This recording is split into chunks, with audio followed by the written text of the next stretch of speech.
La séance plénière de ce mardi 16 mai 2023 à l'Assemblée provinciale du Lualaba a commencé par une motion incidentielle évoquée par l'honorable Donat Chimboche. Elle a comporté plusieurs points. C'est notamment 3 veuves du village Sapatelo menacées de déguerpissement et les agents de la GECAMIN qui passent nuit devant le siège social de KCC pour réclamer leur argent. Abandonner leur maison parce qu'un monsieur, après 27 ans, prétend que ces maisons-là lui appartiennent, alors que l'histoire est que lors des conflits de 1992-93, le père de ce monsieur-là était parti dans des conditions que nous connaissons. Il revendique ces parcelles en brandissant même le livret des logeurs. Après mes sources, c'est la GECAMIN qui aurait utilisé ces gens-là. Au moment de leur payer leur décompte, ils étaient déjà déversés chez KCC.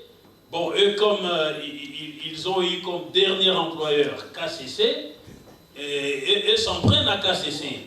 Mais il semble que le problème, honorable président, c'est la GECAMIN. Cette motion a soulevé beaucoup de réactions de la part des honorables députés. Honorable président, on n'a pas besoin d'une commission qui pourra aller descendre parce que ça, c'est un tout petit peu comme si on cherchait à avoir pitié de ces agents. Ces agents réclament que leur droit. Et sur ce, nous, en tant qu'une très grande institution, nous avons seulement à convoquer les deux entreprises, la GECAMIN ainsi que KCC, à ce moment-là, avec une délégation composée des agents qui réclament, avec leurs preuves, je ne sais pas, justificatives. En ce qui concerne KCC, le DG, le PCA, leur bureau c'est à Corésie.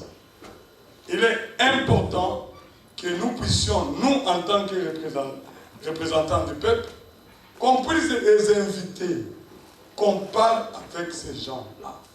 C'est ce qui est important, Président.